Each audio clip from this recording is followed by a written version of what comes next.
Congress party ఇటీవల కాలంలో కొంత పుంజుకున్న పరిస్థితి కనిపిస్తుంది. పీసీసీ అధ్యక్షురాలుగా షర్మిల గారు వచ్చిన తర్వాత కొంత పార్టీలో కొంత బలోపేతమైనట్టు కొంత సంకేతాలొస్తున్న నేపథ్యంలోనే తాజాగా ఆ పార్టీకి సంబంధించి కూడా ఉమ్మడి చిత్తూరు జిల్లా వ్యాప్తంగా అభ్యర్థులను కూడా ప్రకటించి వాళ్ళకి సంబంధించి ప్రచారానికి కూడా షర్మిల వస్తున్న పరిస్థితుల్లో మనతో పాటి నగిరి అభ్యర్థి రాకేష్ రెడ్డి ఉన్నారు. ఆయన తెలుసుకుందాం. ప్ర ప్రస్తుతం పార్టీ పరిస్థితి ఎలా ఉంది? షర్మిల వచ్చిన తర్వాత పార్టీ బలపడిందా? లేదంటే దానికి సంబంధించి ఎలా ఉందనిపిస్తుంది మీరు ప్రజలకు? చూస్తున్న కాంగ్రెస్ పార్టీ షర్మిల గారు వచ్చిన తర్వాత బ్రహ్మాండంగా రాష్ట్ర వ్యాప్తంగా బజ్ అయితే క్రియేట్ అయింది. అంతకుముందు కూడా రుతురాజు గారు ఉన్నప్పుడు కూడా మేము స్ట్రెంథన్ చేసాం. మేము ఆయన కూడా ఒక 1½ ఇయర్ మనం గ్రామ స్థాయిలో తిరిగి కూడా కమిటీలు వేసుకోవడం జరిగింది. గ్రామ స్థాయిలో కానీ, జిల్లా స్థాయిలో కానీ, అదేవిధంగా కాన్స్టిట్యుయెన్సీ, పార్లమెంటు అన్ని స్థాయిల్లో కూడా బ్రహ్మాండంగా స్ట్రక్చర్ నిర్మించుకున్నాం. షర్మిల గారు రావడంతో ఒక ఫేస్ ఆఫ్ ద పార్టీ అనేది కాంగ్రెస్ పార్టీకి ఆంధ్రప్రదేశ్ రాష్ట్రంలో వచ్చింది. ఇవాళ ఒక పెద్ద బజ్ అనేది కూడా పోటీలో ఉన్నాము, గట్టిగా ఫైట్ చేసే ఒక పర్సెప్షన్ అనేది ఆంధ్రప్రదేశ్లో కాంగ్రెస్ పార్టీ క్రియేట్ అయిందంటే షర్మిల గారి నాయకత్వంలో అది బ్రహ్మాండంగా ముందుకు సాగుతుంది. కాబట్టి మాకు ఎటువంటి సందేహం లేదు. ఖచ్చితంగా అన్ని కాన్స్టిట్యున్సీస్‌లో కాంగ్రెస్ పార్టీ ట్రయాంగిల్ ఫైట్‌లోకి ఇప్పుడు రాబోతున్నాం. ఈ 1 మంత్ కూడా బ్రహ్మాండమైన క్యాంపెయిన్ పీసీసీ అధ్యక్షురాలు షర్మిల గారి నాయకత్వంలో, అదేవిధంగా కాంగ్రెస్ పార్టీ శ్రేణులంతా ఇంకా కొంత ఒక 20, 30 సీట్లు పెండింగ్‌లో ఉన్నాయి. అవి అనౌన్స్ అయిన వెంటనే పెద్ద ఎత్తున కూడా ప్రచార కార్యక్రమాలు, మా మేనిఫెస్టో కూడా చాలా బ్రహ్మాండమైన మేనిఫెస్టో ఇవాళ కేంద్ర మేనిఫెస్టో గాని, అదేవిధంగా రాష్ట్రానికి సంబంధించిన మేనిఫెస్టో గాని బ్రహ్మాండమైనటువంటి హామీలున్నాయి. ప్రజల్లోకి తీసుకెళ్లే కార్యక్రమం చేస్తాం. ప్రజలు ఖచ్చితంగా మద్దతిస్తారని పూర్తి విశ్వాసం కాంగ్రెస్ పార్టీ అభ్యర్థిగా నాకుంది.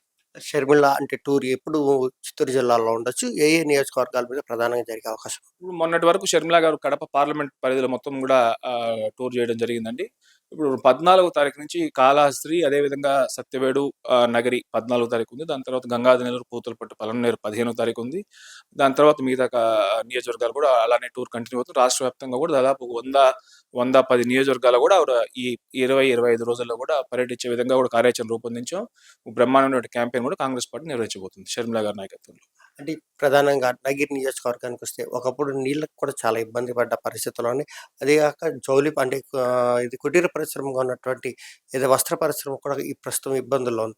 వీటికి సంబంధించి కాంగ్రెస్ పార్టీ ఎలాంటి హామీలు ఇచ్చే అవకాశం ఉంది? ఇప్పుడు ఈ నీళ్ళకి సంబంధించి అండి ఆనాడు కాంగ్రెస్ హయాంలో ఇట్లాంటి సమస్యలు మళ్ళీ పునరావృతం కాకూడదని చెప్పి కూడా సమ్మర్ స్టోరేజ్ నిర్మించాం. అదేవిధంగా గాలేరు నగర్ ద్వారా చివరి ఆయకట్టినటువంటి నగరికి కూడా ఈ ప్రాజెక్ట్‌ని తీసుకురావాలనే ఉద్దేశంతో ఆనాడు రాజశేఖర రెడ్డి గారి నాయకత్వంలో కూడా ఆనాడు గాలేరు నుంచి నగరి వరకు కూడా కెనాల్స్ నిర్వహించడం జరిగింది. ఇక్కడ వేణుగోపాల్ సాగర్ నుంచో అడవి కొత్తూరు రిజర్వాయర్ నిర్మించాం. కెనాల్స్ తవ్వినాం మొత్తం. కానీ మధ్యలో ఉన్నటువంటి ప్యాకేజీలు పూర్తి గాక ఈ 10 సంవత్సరాల కనీసం ఇప్పుడున్నటువంటి చంద్రబాబు నాయుడు గారు ఇప్పుడు జగన్మోహన్ రెడ్డి గారు దీనికి ప్రాజెక్ట్ కనీసం నిధులు కేటాయించకుండా ఒక తట్ట మట్టి కూడా తీయకుండా 10 సంవత్సరాలు జరిగిన అభివృద్ధి తప్ప దాని తర్వాత ఎక్కడ కూడా ఈ గాలేరు నగర్ ప్రాజెక్టును పట్టించుకున్న దాఖలాలు లేవు. కనుక రాజశేఖర రెడ్డి ఆశయ సాధన కోసం ఆవిడ తనైనటువంటి షర్మిల గారి నాయకత్వంలో గాలేరు నగర్ ప్రాజెక్ట్‌ని కంప్లీట్ చేయాలనే ఉద్దేశంతో మొన్ననే పోయిన మాసంలోనే నగర్‌లో కూడా భారీ బహిరంగ సభ నిర్వహించాం. ఈ ప్రాజెక్ట్ పూర్తి చేస్తామని కూడా కాంగ్రెస్ పార్టీ హామీ ఇస్తుంది. అదేవిధంగా తాగునీటికి సంబంధించి కూడా సమ్మర్ స్టోరేజ్ నిర్వహించాం. మన ఇక్కడ పుత్తూరుకు సంబంధించుకుంటే మూలకోన నుంచి పుత్తూరుకి ఆనాడు కాంగ్రెస్ హయాంలో డ్రింకింగ్ వాటర్ స్కీమ్ తీసుకొచ్చాం. నగర్‌లో కూడా సమ్మర్ స్టోరేజ్ నుంచి డ్రింకింగ్ వాటర్ ఇచ్చాం. ఇవన్నీ కూడా ఆనాడు ఒక మంచి ప్రణాళికతో కాంగ్రెస్ పార్టీ ఆలోచన చేసింది. ఇవాళ మీరు చూసుకుంటే ఈ 10 సంవత్సరాలుగా అభివృద్ధి శూన్యం. అభివృద్ధి కథ పక్కన పెడితే విచ్చలవిడిగా ట్యాక్స్‌లేసి ఇవాళ మీరు చూస్తే ఎక్కడ పోయినా 9 సార్లు కరెంట్ ఛార్జీలు పెంచినారు. ఇసుక చూస్తే 500, ₹1000 ఇసుక ఇవాళ 5,000, 6,000 అవుతుంది. గ్రావెల్ కొండలు రాత్రి తవ్వేస్తున్నారు. లిక్కర్ అయితే నాసిరకమైన మద్యం తీసుకొచ్చి ప్రజల్ని వాళ్ళ ఆరోగ్యాన్ని కూడా పాడు చేసే కార్యక్రమం జగన్మోహన్ రెడ్డి గారు చేస్తున్నారు. ఎక్కడ చూసినా అరాచకం, అవినీతి, లేఅవుట్‌లేస్తే లేఅవుట్‌లో రియల్ ఎస్టేట్ వాళ్ళని బెదిరించి కూడా అరాచకాలు చేస్తున్నారు. సబ్ రిజిస్ట్రార్‌లో ఎవడన్నా ఒక డాక్యుమెంట్, ఒక ఆస్తి కొనాలన్నా కూడా డాక్యుమెంట్‌కి ఇంతని చెప్పి కూడా వసూలు చేస్తున్నారు. ఎక్కడికెక్కడ కరప్షను. ఏదో ఒక చేత్తో ఇచ్చినట్టు ఇచ్చి ఇంకో చేత్తో ప్రజల రక్తాన్ని పిండుతున్నటువంటి ప్రభుత్వం ఈ జగన్మోహన్ రెడ్డి గారి ప్రభుత్వం. కనుక ఇవన్నీ పోవాలన్నా కాంగ్రెస్ పార్టీ ఈ అభివృద్ధి తిరిపి మళ్ళా అభివృద్ధి సంక్షేమం జరగాలన్నా కాంగ్రెస్‌తోనే సాధ్యమనేది కూడా ప్రజలు గ్రహించినారు. ఇందిరా మిల్లులు ఆ పొద్దు సాచ్యురేషన్ పాయింట్ వరకు తీసుకుపోయి కూడా రాష్ట్ర వ్యాప్తంగా ముఖ్యంగా నగర నియోజకవర్గం కూడా బ్రహ్మాండమైనటువంటి హౌసింగ్ స్కీమ్స్ ఏర్పాటు చేసుకున్నాం. సీసీ రోడ్లు వేసినాం. ఇన్‌ఫ్రాస్ట్రక్చర్ డెవలప్ చేసుకున్నాం. అభివృద్ధి కార్యక్రమాలు, సంక్షేమ కార్యక్రమాలు బ్యాలెన్స్ చేసుకుంటూ ముందుకెళ్ళాం.